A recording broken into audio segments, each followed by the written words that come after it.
Okay. So let's see. So I forgot to bring my hygrometer today, so I hope it will be legible. We'll see. So let me first remind you of notations that we're going to use because it will be important. So on a few basic formulas. So we are considering the spring. Try to write hard on this on d-dimensional powers times 26 minus d dimension. And for now, we neglect this piece because we already understood the spring propagation in flat space. So we'll just pay attention to this part. And so you have this xa with a go from 1 to d.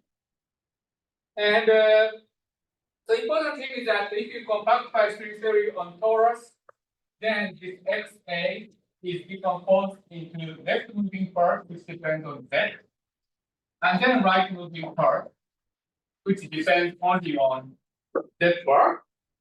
And you can decompose. This is a free theory. The target space is flat, so we can decompose that into harmonic oscillators. Decompose this x field into harmonic oscillators, and the left moving part has a zero mode, and the momentum, left moving momentum, and the oscillators.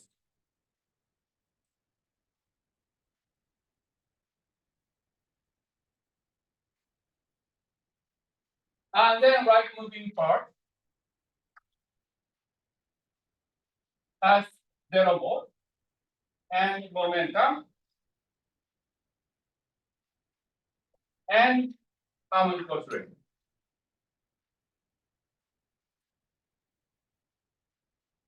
Oops, this is A.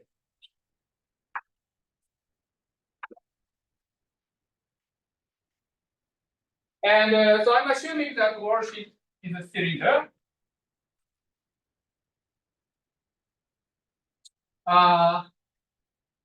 With the time coordinate x2, and then the space coordinate x1, and z is x2 plus I x1. The x1 direction is periodic with period 2 pi. So that's the normalization. And okay, so then we write T left A to be sum of momentum and winding number, and right to be sum of momentum and minus of the winding number, where omega takes value in lattice, and the lattice is defined in such a way that the lattice defines the torus. So essentially, the torus, d-dimensional torus, is d-dimensional Euclidean space divided by translation by the lattice. And winding number takes the value in the lattice, and the way to see it is that if you compute this summation, so let me explain why. So if you take this summation, xa to the left plus x right, then this is equal to x left a plus x right a plus minus p of p left a z minus I of p right z bar. So if you substitute this and this definition of the worksheet coordinate, then this part, so let me transcribe it over here, minus I P A Z minus I P right A Z bar. So what happened to this one? Well, Z is x2 plus I x1, where x1 is periodic. And the the real part of P is so these are some of these two things. And so if you look at the first, the part proportional to P, so this sums up. So if you sum them, you get x2. So you would get the minus 2I PA of x2. So this is the center of mass momentum there. And on the other hand, so I apologize, I'm using x for two different purposes. So I shouldn't have used x, so maybe I should write sigma. So I apologize for this. So this is worldsheet coordinate is sigma. So I'm sorry. So this is sigma. So sigma is the Euclideanized time, so it's natural that the evolution of the string worldsheet in the sigma to uniform evaluation of string worldsheet in the sigma 2 direction is given by the momentum. And then now look at the part which is proportional to omega. Well, so here omega comes with a half omega 2, but there is an I. And so, but there is also I here, so they cancel. So what you get is plus omega A sigma 1. Okay, so what this means is that sigma 1 goes to sigma 1 plus 2 pi. If sigma 1 is shifted by sigma 1 plus 2i, which is this worldsheet goes around this once, then xa of z at z bar goes to xa plus omega a. So as worldsheet goes around 2 pi, the target space x is translated by the amount of lattice.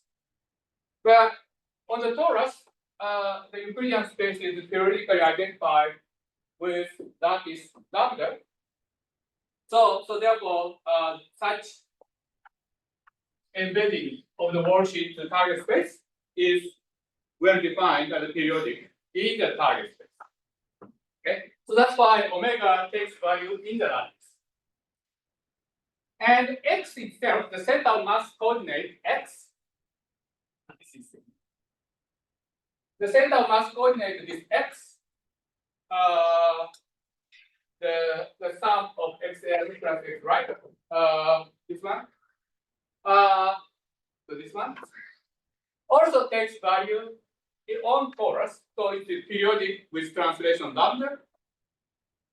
So if the coordinate is translation under some period, then the momentum takes value in the dual period, because the wave function with momentum b is e to the I t x. So x is periodic under certain lattice translation. So p should be taking value in the dual lattice. The dual lattice is generated by lattice vector whose inner product is also normal to the original lattice direction, so that this combination is integer.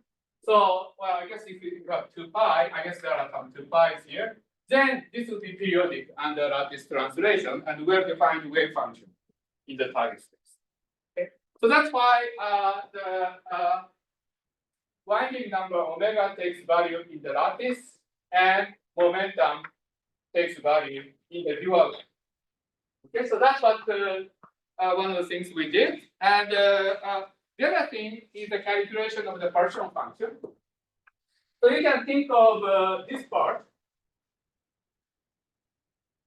The part where worldsheet mapped to target space gives you conformality theory. For the target space TD.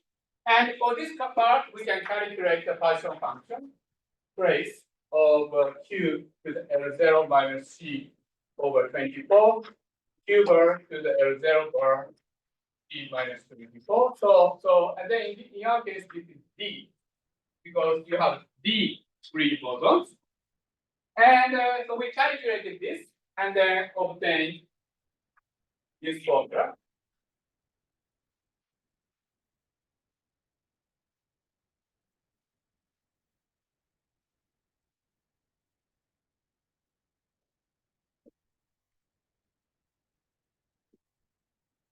Oops.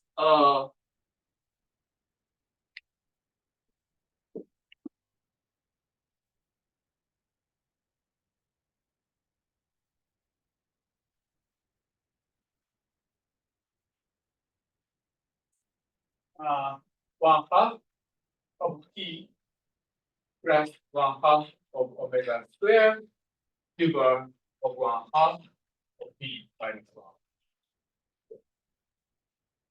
Okay, so you can write partial function in this way. 2D. Okay, so this part is related to the Dedekind data function, and in particular, this part is independent of the choice of the torus. There are no information about the lattice. The part that depends on the lattice is just this part. The momentum takes value in the dual lattice, winding number takes value in the lattice, and so this part depends on the torus, and this just depends on this part just depends on the dimension of the torus. So you can have a nice separation, and this of course is because we are looking at free field theory. Okay, so we started to discuss some example, and then towards the end today we'll discuss the classification of partial function for general torus. But we started out with the case of D equal 1. So in this case, the general partial function takes the form of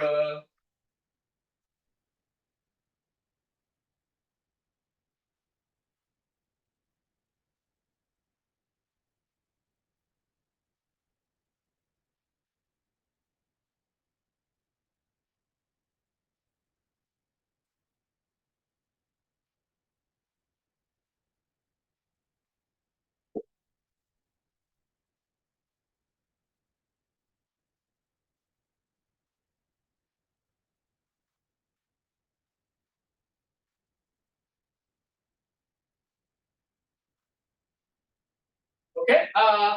So these are exactly the same form as that one with D equal 2, and the lattice is generated by translation by M, and the dual lattice is generated by translation integer multiple of 1 over. So you see that this is the lattice. This is the lattice, half of the lattice, and these are moment. You have a question? Okay, all right, very good. Okay, and so this is a partial function, and then we started to look at it, and the first place we looked at is a place where then we observed that this partial function is invariant, and R goes to 1 over R, 2 over R. Because if you replace R by 2 over R, then you are replacing the lattice. So this transformation will exchange the lattice and dual lattice and exchange these two summations. Okay. Yeah. And so then the interesting question is so this suggests that it's specific invariant, and so if these two theories are equivalent as a conformal theory, then the moduli space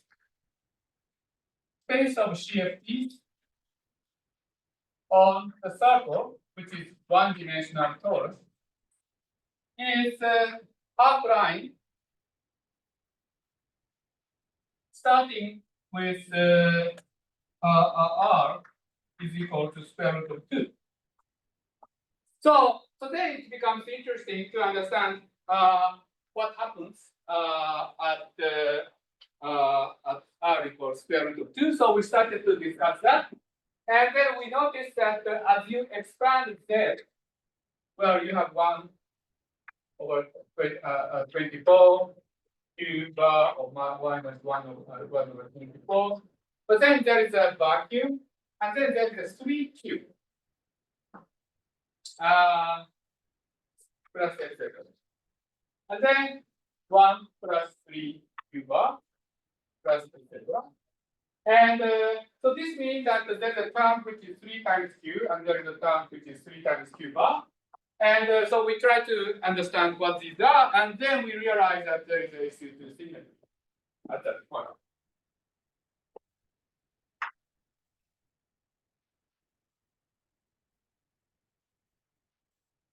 Okay, so that was the summary of what we did last time. But there's one thing I should have mentioned, and it will be useful as we move forward to more general case. So let me mention that.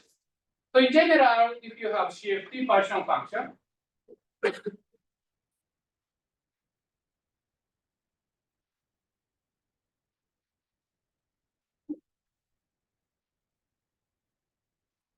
it will have the following form, that you have a partition function, and that the first power is C over 24, and minus C over 24. This is a Casimir energy of the ground state, and including this factor is important to make sure that whole partition function transforms nicely under modular transformation. Tau goes to minus 1 over tau, and tau goes to 1, and tau plus 1.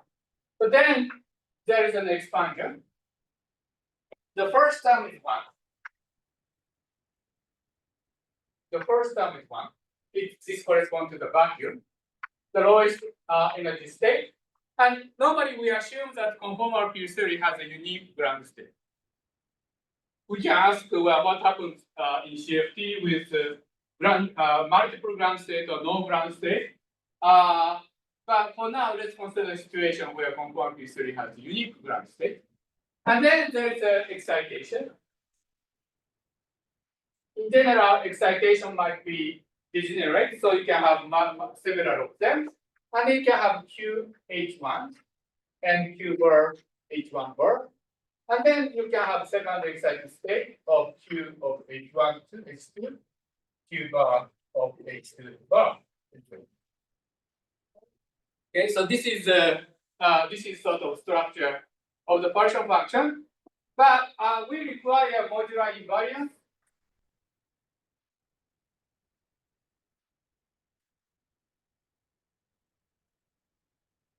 So modular invariance transforms, so Q is expressed as e to the 2 pi tau, and modular transformation transforms tau into A tau plus B, C tau plus B, where A, B, C, D belong to SL to Z. So namely that this is a 2 by 2 matrix whose determinant is equal to 1, and all the entries are integers. And this partial function should be invariant under this transformation. And as I explained in a couple of lectures before, this is because such modular transformation is a global conformal transformation on the two-dimensional worldsheet, parameterized by tau. So remember that here we are considering a map. This partial function is the partial function from map from torus to some target space. So in general, conformal field theory on this torus defined by this torus. Okay. So here, this is a worldsheet torus. This is the target. And there's a redundancy in this parameterization, and two parameterization of torus invariant related to each other under this transformation we are doing. And one of the important features of this is that this modular invariance is generated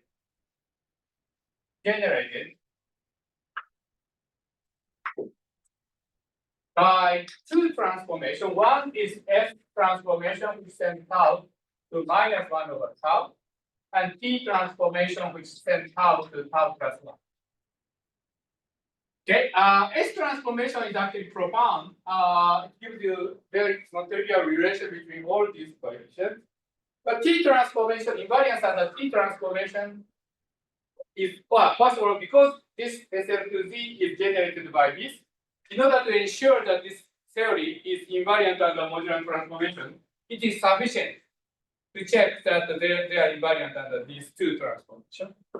Transformation under S transformation is non-trivial to check, but the transformation under T transformation, shifting tau to tau plus 1, is easy to check, because what this means is that under under tau goes to tau plus 1, Q goes to e to the 2 pi I Q, and Q bar goes to e to the 2 pi I Q bar. So that means that each of these terms are mapped into some particular term. So for example, if you have a term like Q of HI, Q bar of HI bar, so that would be the ith excited states from the ground state. This is transformed into e to the 2 pi I HI minus HI bar times Q of HI, Q bar of HI bar. So invariance under modular transformation would require that this to be 1. This to be 1. So that means that the HI minus HI bar should be integer. Okay. So this is called level matching condition.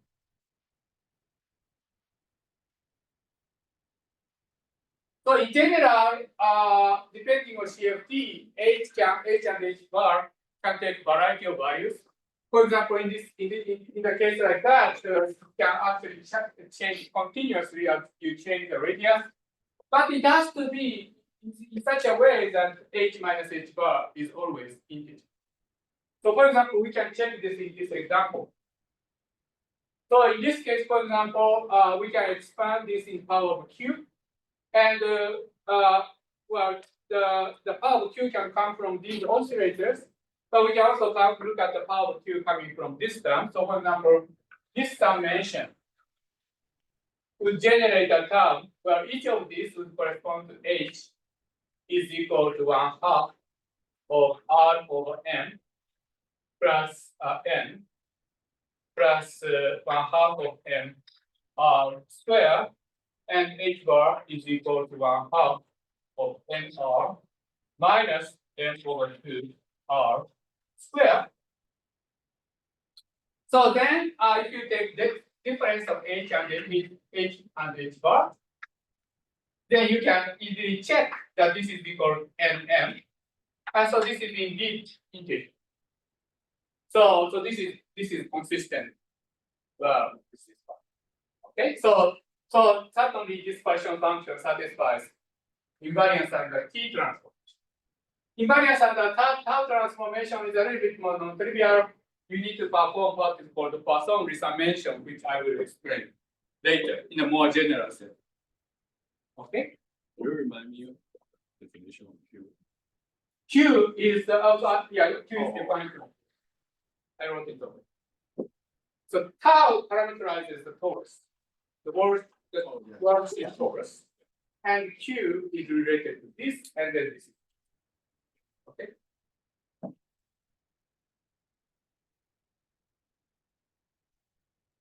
Okay, so you can think of H and H bar to be the energy and momentum for excited state of conformal theory. But there's another important interpretation of H and H bar, which is the following. So remember that at early part of this lecture, we discussed state operator correspondence.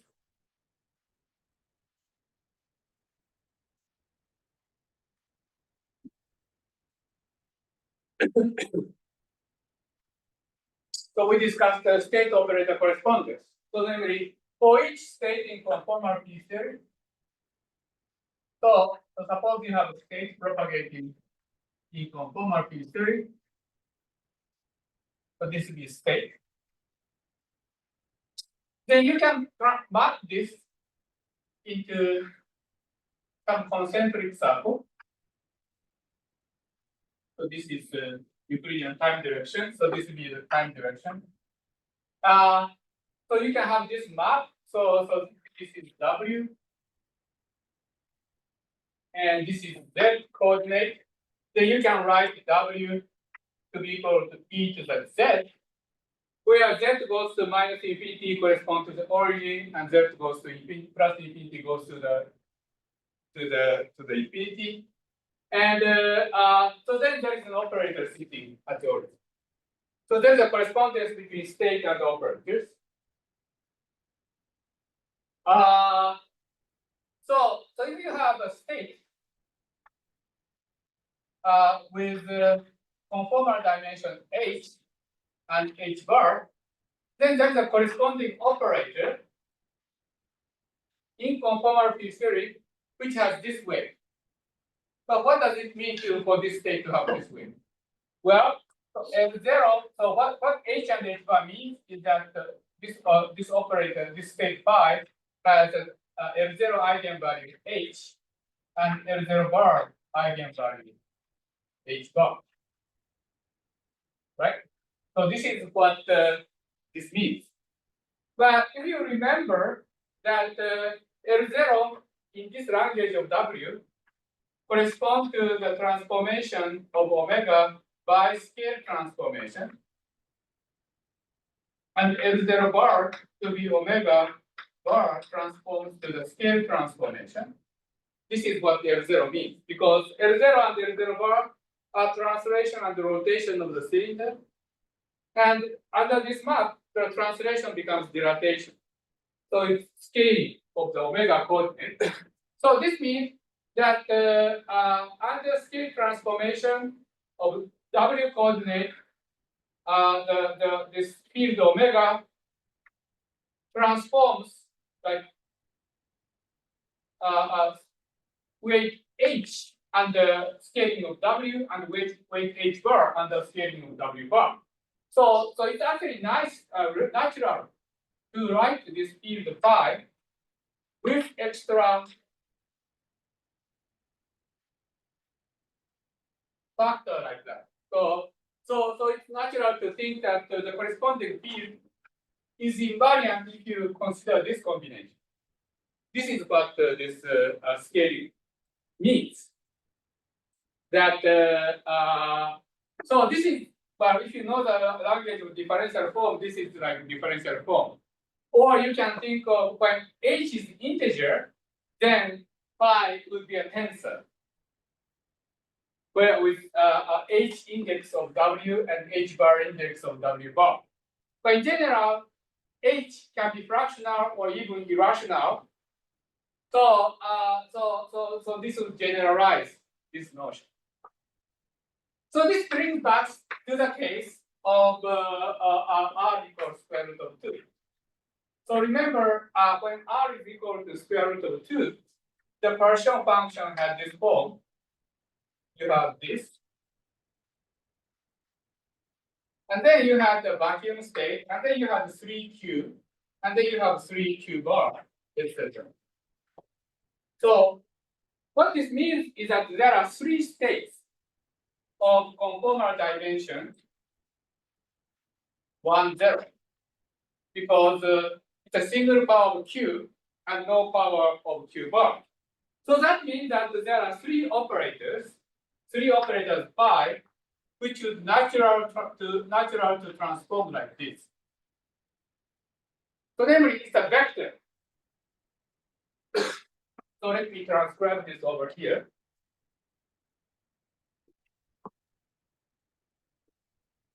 So you have a state. So you have minus 1 over 24, q bar of minus 1 over 24. And then you have 1 plus 3q plus this joke is terrible. 1 plus 3q plus 3q bar, etc. Actually, I have a question. So since this blackboard is so bad, so I have requested to see whether there are any other lecture hall. And there's one on the second floor of Noritzen, which I think has a better a chalkboard, and I also have access to 3 boxes of Hagoromo chalk in my office, which I can easily go upstairs. So, so I wonder if we can move there. That's acceptable. But it's in the middle of the 7th quarter, so I need to make sure that every student knows that. So but is that okay? It's the second floor, Noritzen 2. So let's see, I don't remember the name, but it's very end of the reason. 253 or 250, 269. 269? 269. Yeah. So it's a big table. Is that acceptable? Because I can't stand this blackboard. Sorry. So anyway, so this 3Q means that there are 3 states with the conformal dimension h and h bar is equal to 1 then. Okay. So let's see what does this mean? Well, so what it means that correspondingly there are 3 fields. Phi I, where I is 1, 2, 3, which transforms like this. It's a vector, 3 vector field. Okay, so there are 3 operators, 3 local operators, which takes the value in vectors. And there are also other important features. Another important feature is that suppose you have a state with dimension 1, 0, then obviously L0. So if you have such a state corresponding to this operator, then it has this property that it has 1 eigenvalue for L0 and 0 eigenvalue for L0 bar. But remember that the commutational relation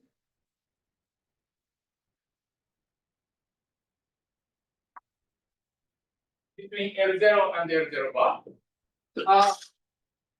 First of all, L1 of phi is always annihilated, but this commutation relation means that the norm of this state is also 0 because this is equal to phi L1, L minus 1, phi.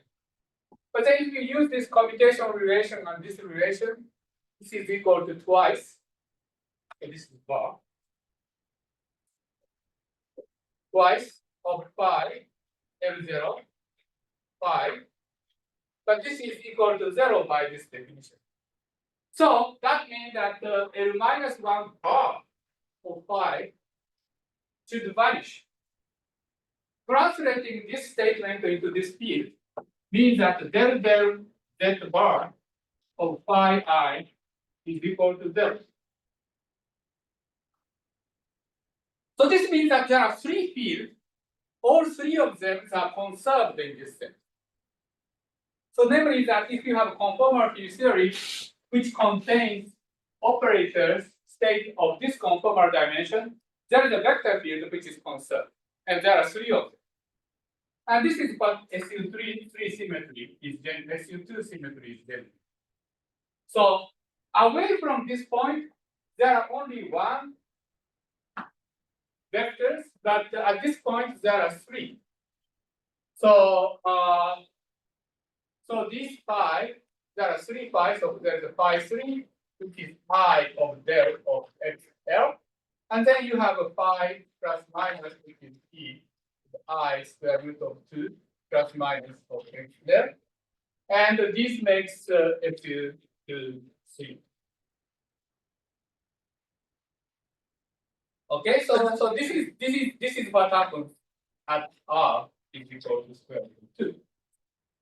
And so this is what we discussed. And away from this point, these are not more, these operators do not exist anymore away from this.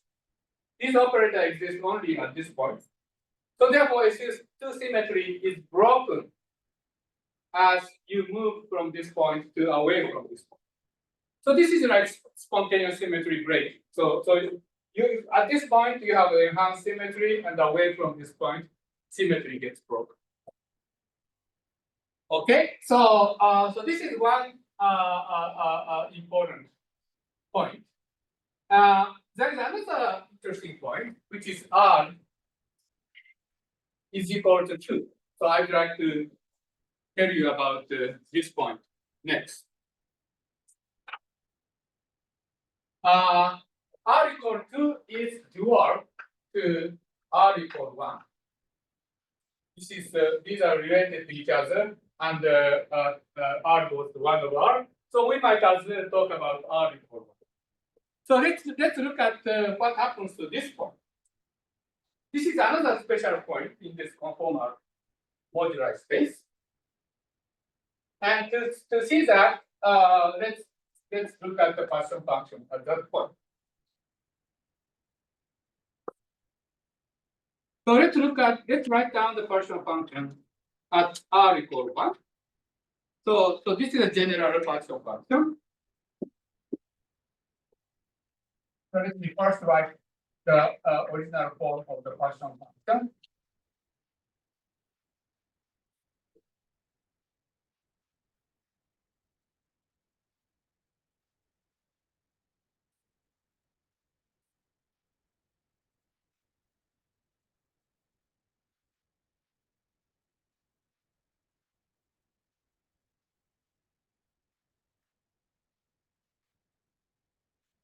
So let's write this at the R is equal to 1.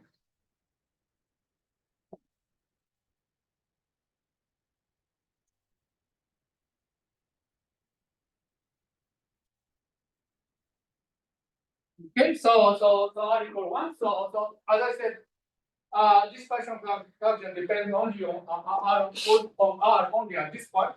We have a Q to the 1/2 of N plus 1/2 of M square and Q bar of N plus 1/2 of M square. Okay, so there are these possibilities. So let's look at what this is. So first of all, N. So this means that the left moving momentum is N plus 1/2 of M. The right moving momentum is N minus 1/2 of M. So obviously it's useful to classify the case of M is odd or even. Because if M is even, both this and this are even. And if M is odd, then I'm sorry, I misspoke. If M is even, this is integer and this is integer. So you have both of these are integer squared. If M is odd, these are half integers. So there are these two cases. And if you sort of look at this more carefully, then you can actually classify this into 3 terms.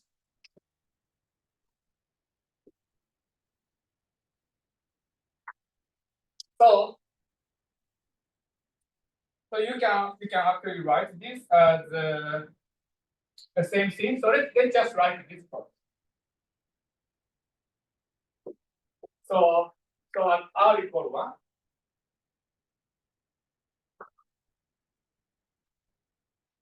When R equal 1, you can actually classify this into 3 terms.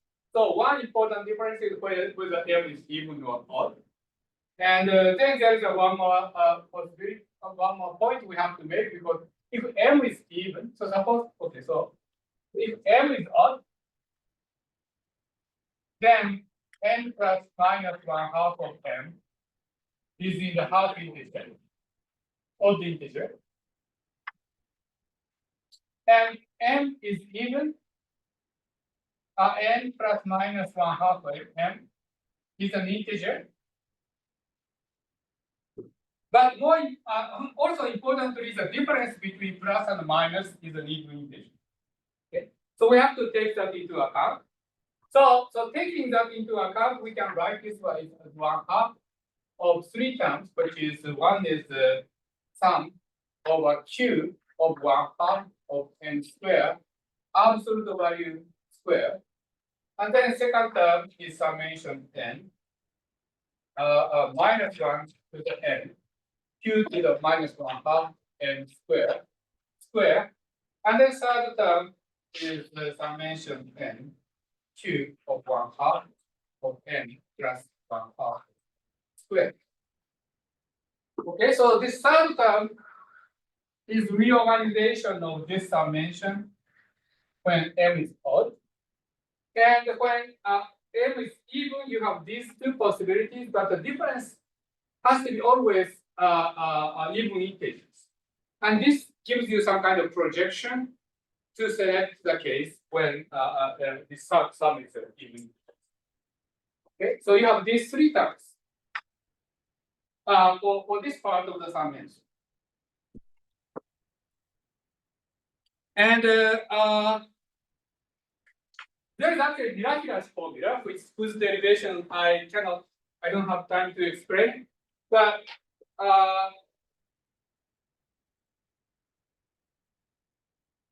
there's a very beautiful theory of Jacobi's theta function, which allows you to write this infinite summation into infinite product. And so let me just display the formula. So this famous formula takes the following form. That so if you have 1 over 1 minus q to n, and then summation of n q to the 1/2 of n square, absolute value square, then this is actually equal to product of r goes to 1 to infinity of 1 plus q of r minus 1/2.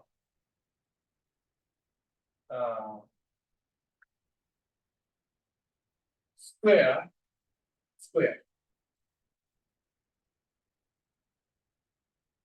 Okay, so curious thing is that this is the infinite summation, and this is the infinite product. And similarly, if you have this,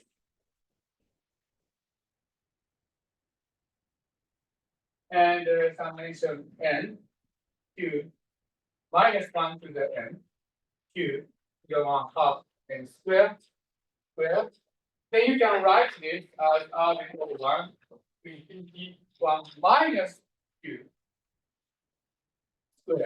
square. And lastly, if you have this,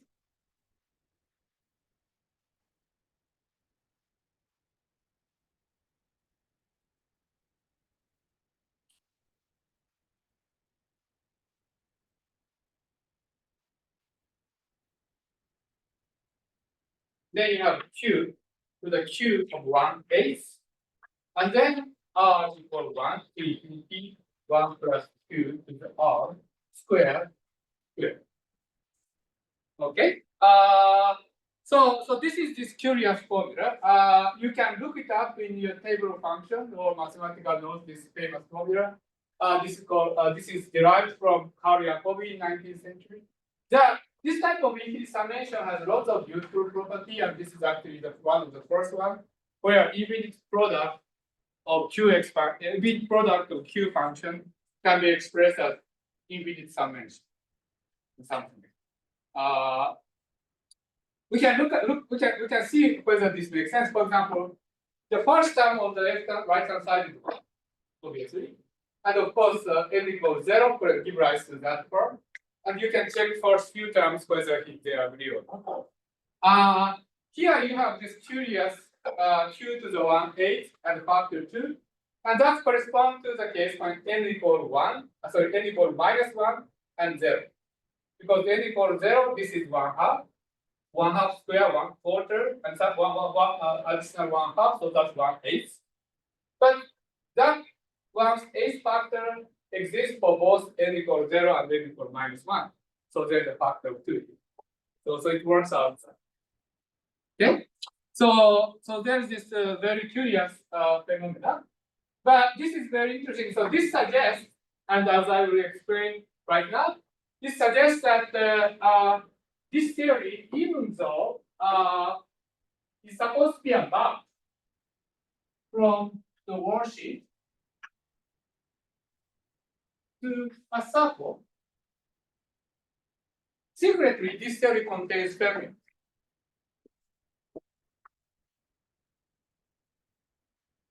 So you obtain as partial function of x, which is periodic with radius of 2 pi r.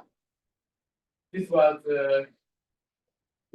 a calculation of the partial function for this target space. But if you transform that into by using the formula of theta functions, so these are theta function formula, the product formula of theta function.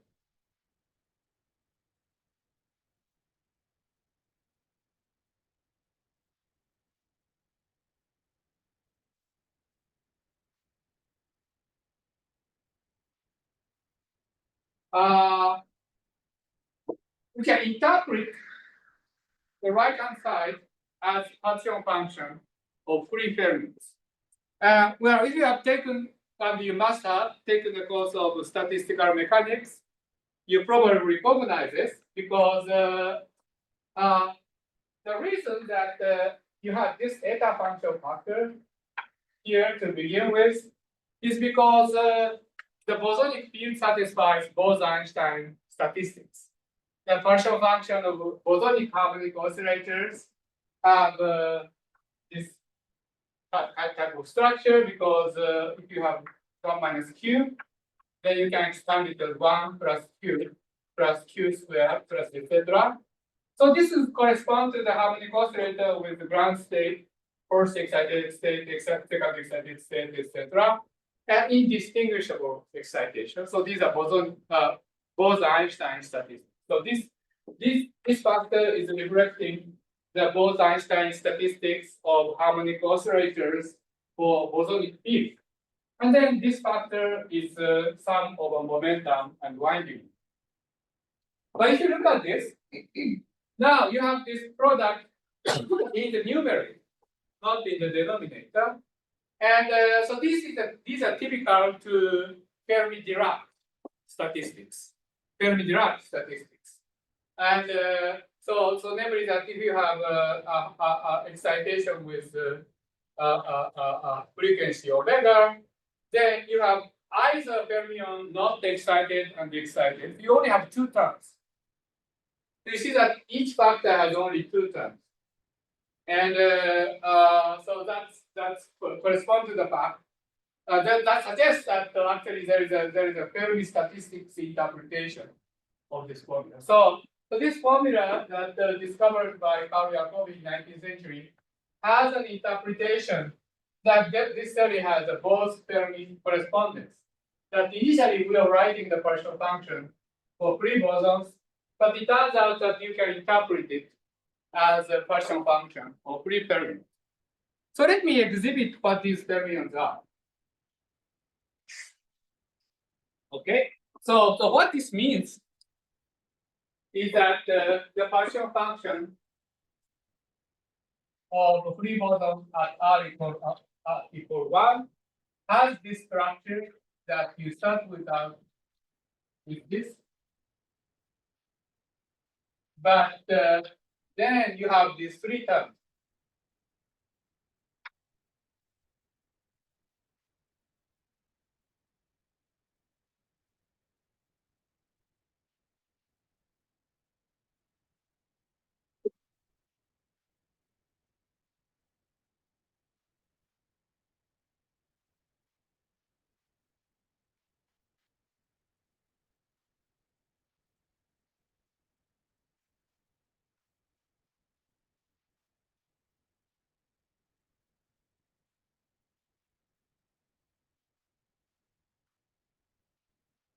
Okay, so let's try to interpret this.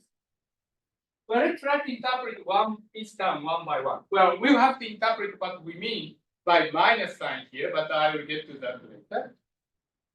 Okay, so let's first look at this factor. So if you look at this factor, you have R equal 1. So infinity 1 plus q R minus 1 half square. So what does this mean? Well, so this means that well, we can write it up. So we have 1 plus q of 1 half square, 1 plus q of 3 half square, etc. And then also the value square. So if you expand it, you have one state, which is with 1, which is a vacuum. And then there are two states with q equal 1 half. And then there are two states with q bar is equal to 1 half. Okay, so that's what this means. So what these are? What is actually we have a candidate. We can have candidate. So so as I said, this free boson coordinate x, z and z bar can be expressed in terms of left moving z and right moving z bar. And remember that these has a certain momentum and coordinates. And so for example, x left has x left minus I p left of z plus oscillator, and the right moving mode as x right minus I p right, z bar plus etc. And the p left is equal to n plus 1 half of n, and p right is equal to n minus 1 half of n. That was well, I'm using r equal 1 already, but so this is the kind of thing. Now, so q equal 1 half and no q bar means that there must be some kind of field which naturally can be written as square root of z.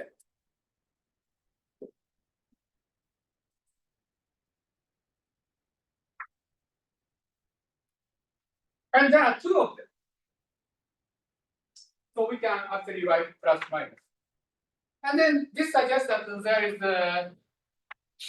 a field which has square root of the bond. And there are two of them. Well, what are they? Well, we can actually easily find such a candidate. These are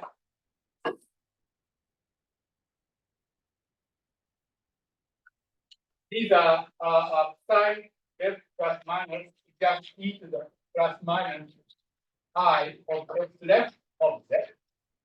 And then p right plus minus is equal to plus minus I of x right. That's box. Okay.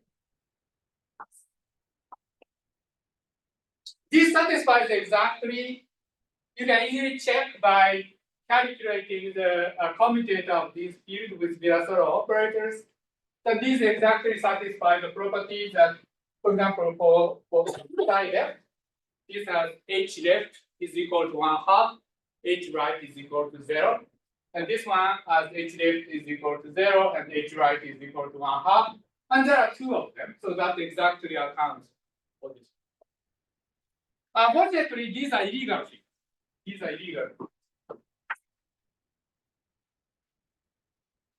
These are illegals in the following sense that h minus h bar is plus minus 1 half, and so therefore they are not integers.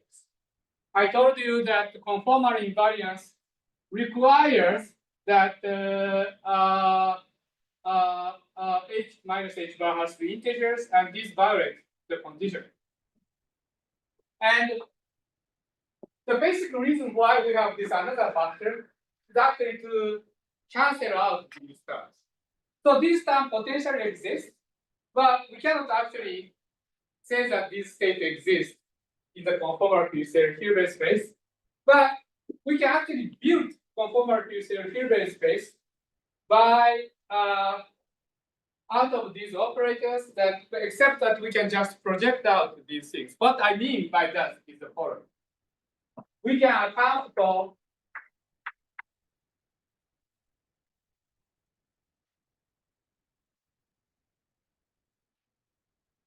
for these two terms.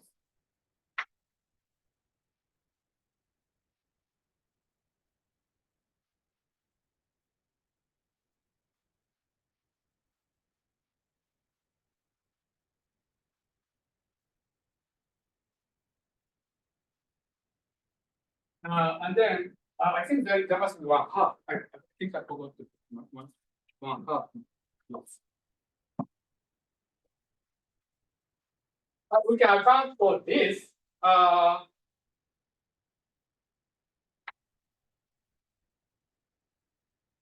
By considering product, any product of psi left and psi right, except with the condition, except for the condition that the number of excitation from psi left and psi right are integral. The conformal dimensions are integral. So that this projects out that, for example, these are all.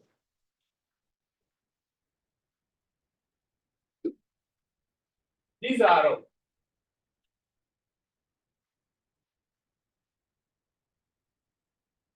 So therefore you can interpret this with a condition that the total fermion number is even.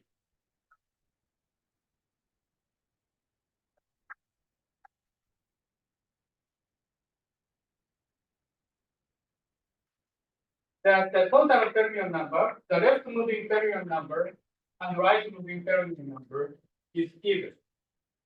Where F, left, right are fermions.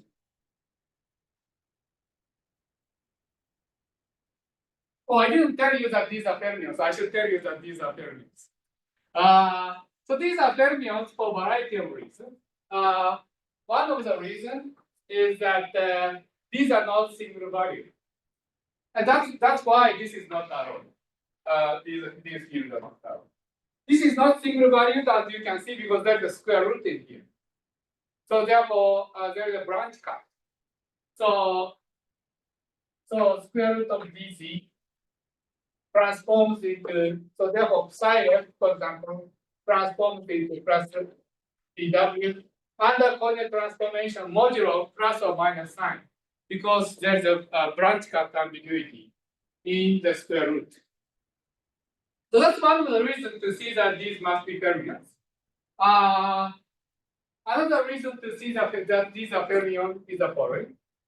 So suppose I calculate the 2-point function.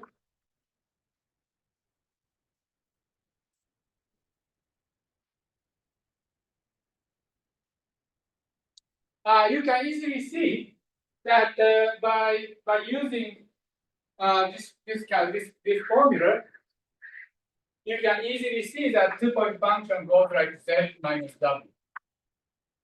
And then there is a final term. So you can see that when you swap z and w, it's all the power. So if you swap them, you get minus.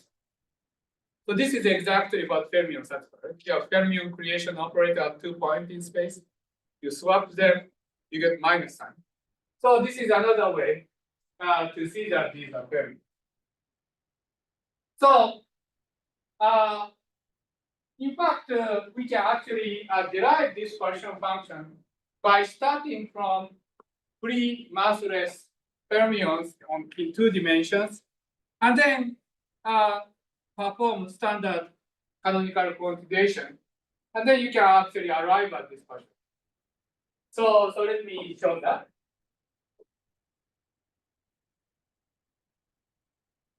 So far we have considered the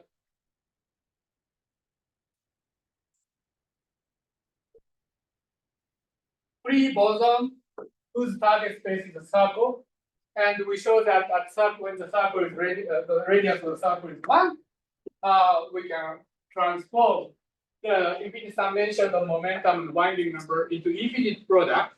And there are 3 product factors, and they look like the partial function of fermion. And let me show that indeed these are partial functions of fermions. So let me do that. So what is the Lagrangian for fermions, well, this is something you must have learned in the quantum field theory course. So Lagrangian for fermions, free fermion is given by the integral. So here we are 2-dimension, but fermion Lagrangian is always free fermion Lagrangian is always on this form. Okay, where the gamma is a gamma matrix, and you have derivatives. There's some interesting thing about 2-dimension in the following way. So in 4-dimension, the natural representation of this is a 4x4 Dirac matrix. But there are various different ways to represent Dirac matrix. So for example, in 4-dimension, there's a Weyl basis where in 4D, there is this gamma 5, which is the product of gamma 0, gamma 1, gamma 2, gamma 3, and I think there's an I, which square to be equal to 1, and which commute with all the gamma matrices. And so therefore, you can actually diagonalize gamma 5. So you can choose a basis in 4-dimension of gamma matrices where gamma 5 is diagonalized to be plus minus. These are called Weyl bases. So these respect to chirality of the Dirac field. So you can have left chiral decomposition of fermion. So you can have 2x2 decomposition of fermion. And this corresponds to the fact that SO 1,3 for which fermions is the representation of it's actually product of SL to R plus SL to R. So you can have representation for one of them or the other, and so these are like chiral fermions. So that's one possibility. But in 4-dimension, there is another choice of basis where all the gammas are pure, all the components of gammas are pure imaginary. So since there is an I here, so that means that you can choose a basis of field so that the Dirac fields, the spinors, all have reality condition associated. And these are called Majorana bases. So in 4 dimensions, there's a Weyl basis and a Majorana basis. And these are both interesting. So for example, there is a question of how to, in the standard model of particle physics, there is a question of how to give mass to neutrinos. So in the original formulation of standard model of particle physics, it is assumed that neutrino has no masses.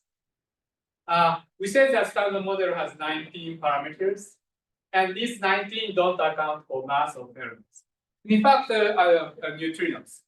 And but in the 1990s, it was discovered that neutrino has masses because they oscillate 3 flavors of neutrino mixed with each other. That requires masses for the neutrinos. And so standard model has to be extended to include the mass for neutrino. But there are actually 2 different ways of writing mass term for neutrinos. So one is assuming that neutrinos are Majorana fermions and write the mass appropriate for the Majorana fermions. And the other is that neutrinos assumes Dirac. Neutrinos assume Dirac. So that's different way of introducing masses. And that has a different physical implications. So if the neutrinos are Majorana field, namely that you can choose all the components of a neutrino fermion field, spinor field for neutrino to be real. So that means that in particular, the antiparticle of neutrinos themselves, there are no separate neutrinos and antineutrinos. So that allows the process of neutrino turns into antineutrino, or stated the other way, that pair of neutrino can be created or annihilated. And that's where so for example, there will be this predictor phenomena such as double beta decay process. And on the other hand, if the neutrinos are Dirac fermions where neutrinos and antineutrinos are different particles, this process does not happen. And we don't know which is correct. So that means that we don't know whether neutrinos are Majorana Dirac.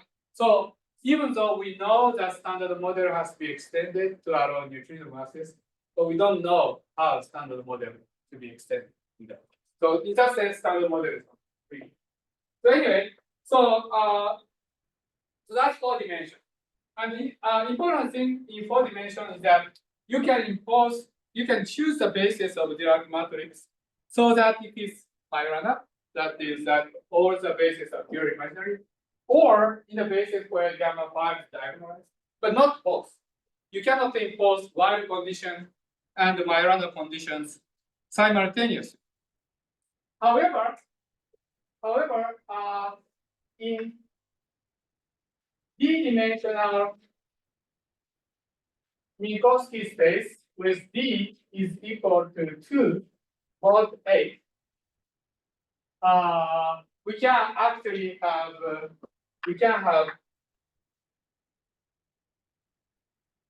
both Majorana and wild condition.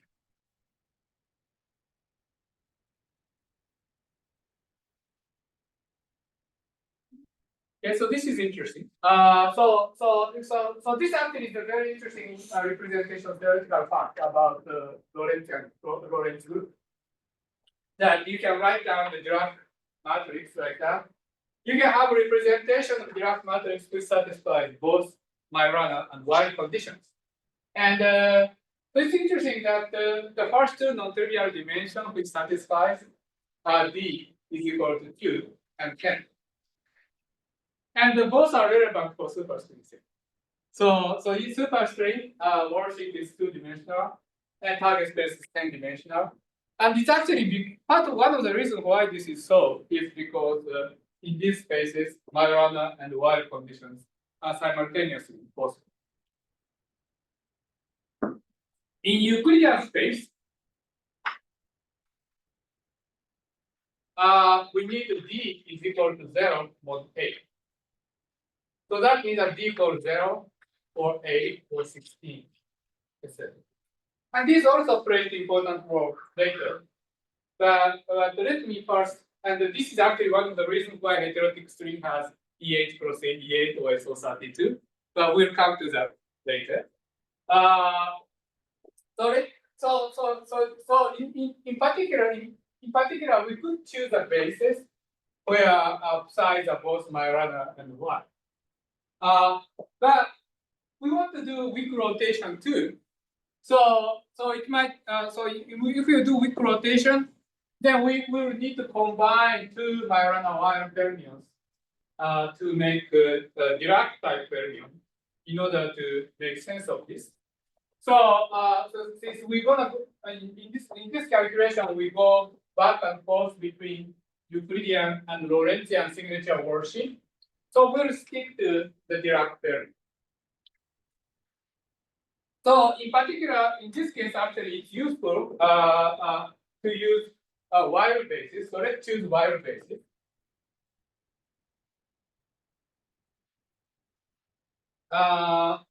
So first in the Minkowski signature,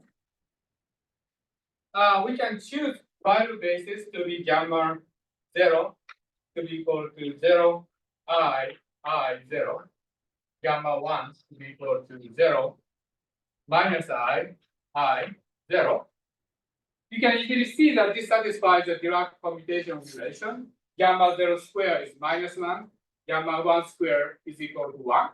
Okay, they anti-commute with each other. So it satisfies the correct Dirac relation. And then if I take product of this, gamma 0 and gamma 1, then this is equal to -1, 0, 0, 1. So indeed, this satisfies this actually is a wire basis. And more also at the same time, all these components are pure imaginary. So this is also Majorana based. So you can see explicitly that in 1 + 1 dimension, you can have both Majorana bases and while basis, while conditions satisfied simultaneously. This will not be the case if you weak rotate, because if you weak rotate, this will become real. So it's not Majorana while anymore. But in Majorana basis, it is so. Okay, so in the Majorana basis, in this basis, what happened to the action? Well, the action fermion is equal. So here, what is the Majorana condition? Sorry? What is the Majorana condition? Majorana condition that all the Dirac matrix component are pure imaginary. Okay. That's it. And so that you can actually choose, you can introduce some kind of reality condition both sides. Because if components are mixed, real and imaginary, if in general the gamma is suppose the gamma is complex, then if you write the Dirac equation will be like that, right? So if gamma matrix has both real and imaginary component, then you cannot consistently choose psi to be real. Yeah. To solve this equation. And but in this basis, we can choose reality condition for psi. And so that's the Majorana condition for that. Yeah. Okay. So here I just demonstrate for you explicitly that in 1+1 dimension it is possible to satisfy both Majorana and Weyl condition. Okay. So suppose we choose this basis, then what happens? Well, so this is equal to 2 pi I, d to sigma, and then you have a psi bar, and but you have this gamma 0. So psi bar is psi dagger gamma 0, gamma 1, gamma a, then a psi, right? And but you see that from this we see that if a is 0, you have gamma 0 square. So if a equals 0, you have gamma 0 square, which is equal to -1 -1 0 0. And if a is equal to 1, you have gamma 0, gamma 1 here. And we just saw that this is equal to -1 0 0 plus 1. Right? So that means that this operator, you see, is equal to -del 0, -del 1, del 0, -del 0 plus del 1. Right? So namely that this is the z derivative, and this is z bar derivative. And so you can write this as pi over I with appropriate normalization of psi left dagger that bar psi left minus pi over I d square z psi right plus dagger del z psi right. Okay, so therefore the equation motion for fermions is del z bar psi left is equal to 0, or and del z bar del z of psi right is equal to 0. Namely that psi left and psi right are holomorphic and anti-holomorphic respectively. Okay.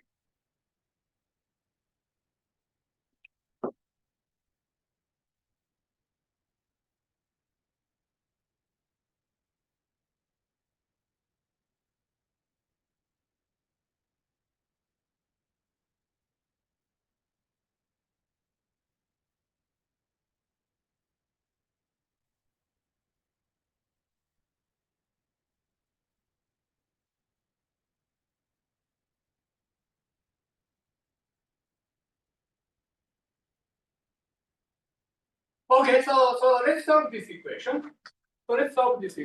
So well, we have to remember that the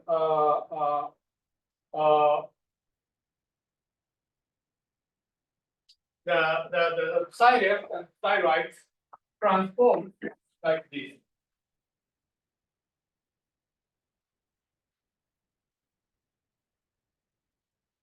So these are fermions, and so this is natural. In this parameterization, it's actually very natural because if psi transformed like square root of z, where you have two psi's here, so in the product this transformed like square root of z, dz. And so it transforms, so then the psi left dagger psi left to transform like dz, and psi right dagger psi right to transform like dz bar. And then you have derivative. So this would transform appropriately like dz bar. And this would transform appropriately like dz bar. And so then you can integrate. So namely that you can see that this action is covariant. This is invariant under holomorphic Gaussian transformation. Okay, so from that point of view, it's also natural that this transform like that.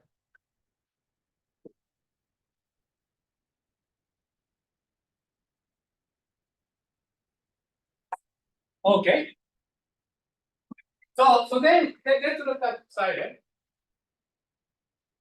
and psi left number. Well, we can expand psi left. So suppose the worldsheet coordinate is like this, where this direction is sigma 1 and this direction is sigma 2. And I write z to be equal to sigma 1 plus sigma 2 plus I sigma 1. And so then we can expand this in some expansion. Like this, since this is holomorphic, so you only have holomorphic terms. Okay, but we have to decide, well, we have to decide what R we should allow. Well, since we have a square root transformation, there is an ambiguity of sign. We have to choose which, where the branch cut of square root arising. So depending on that, as sigma 1 goes to sigma 1 plus 2 pi, then the possibility of psi left goes to either psi left itself or minus of psi left. So that means that there are two possibilities, that either z to be integer or either r to be integer plus 1 half.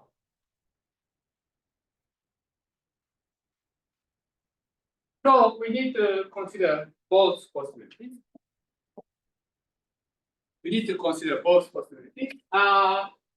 So namely that depending on where the branch cut of square root resides, psi left Hilbert space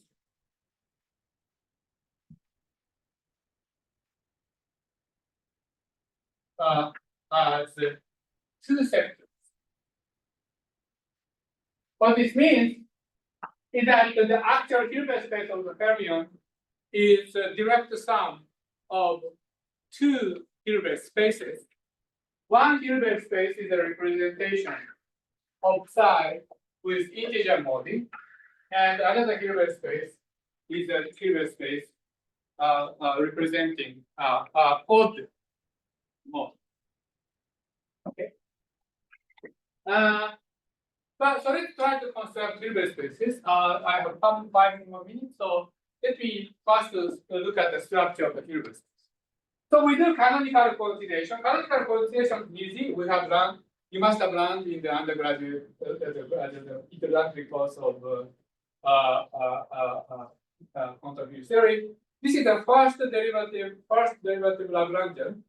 So that means that so for example, this has a term of psi left dagger, del 0 of psi left minus a plus psi left dagger, del 1 of psi left. So this is a time derivative.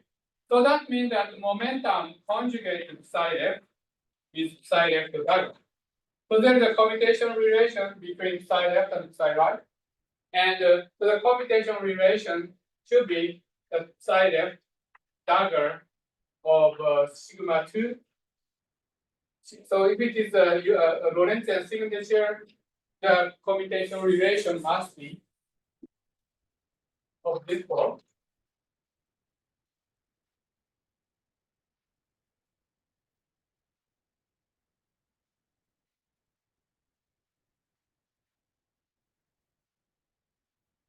Okay, so in terms of this molding, this becomes psi f r psi s dagger is equal to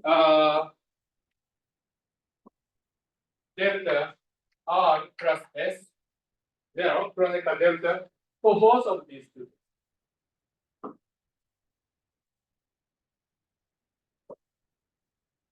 Okay, so we can easily construct the Hilbert spaces for this representation, except for one subtlety that I'd like to mention at the very end. So let's first look at this part. R is an integer plus 1/2, so that means that R is equal to R and S is equal to plus minus 1/2, plus minus 3/2, etc. And this anti-commutation relation has non-zero right-hand side only when R plus S is 0. So that means that only this combination. So that means that psi 1/2, psi minus 1/2 dagger is 1, and psi minus 1/2, psi 1/2 dagger is equal to 1, etc. And all other cases are anti-commute with each other. So what you can do is to define the vacuum to be annihilated by all R and R dagger, psi R and psi R dagger, when R is positive, which is 1/2, 3/2. So never the case when R is all positive. And create a Hilbert space to be generated by minus R1 psi of minus R2, etc. And then daggers.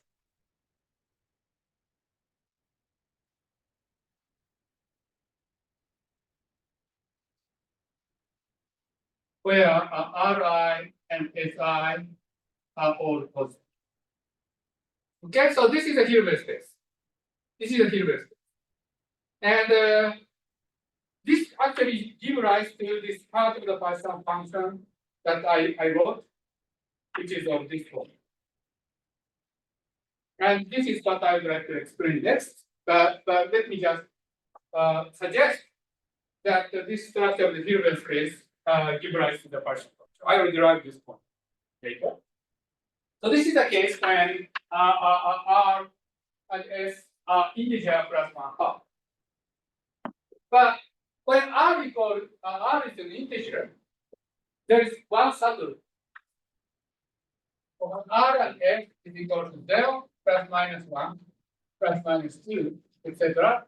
Then there is one subtlety.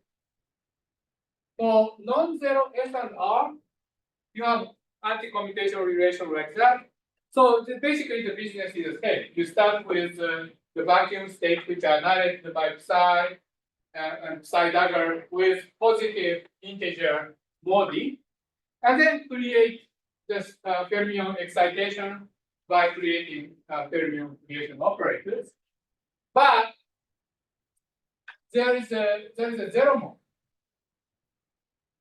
Zero mode is always interesting. So in this case, the zero mode satisfies this argument. And then psi zero anti-commute.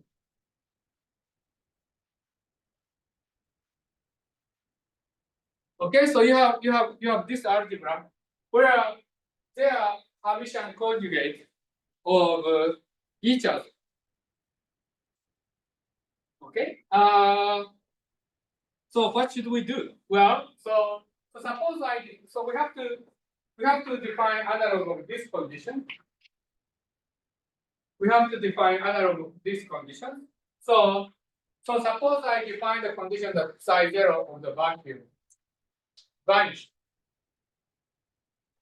Okay, but then we cannot simultaneously say that psi dagger of the vacuum vanishes because that will contradict with commutation relation. So I have to postulate that there is another vacuum.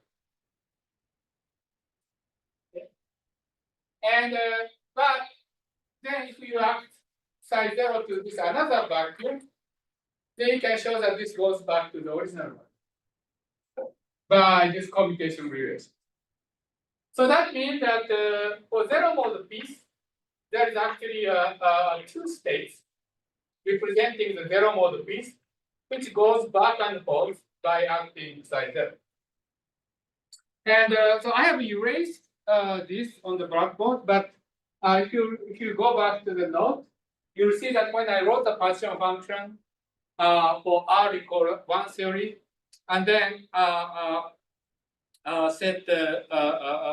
rewrote it by the theta function product identity to write it in the Fermi-Dirac statistics property. There was a curious factor of 1/2. And so there was a curious factor of 2 in the partition function. I will explain that next. I'm running out of time, so I will explain that in the next lecture. So this factor 2 is actually the origin of this factor 2 is the fact that ground state is doubly invariant in this case. So I will discuss that at the beginning of this next. Okay, so with this agreement, we're going to move to 249. Listen, I will send you an announcement email later. Okay, all right, thank you.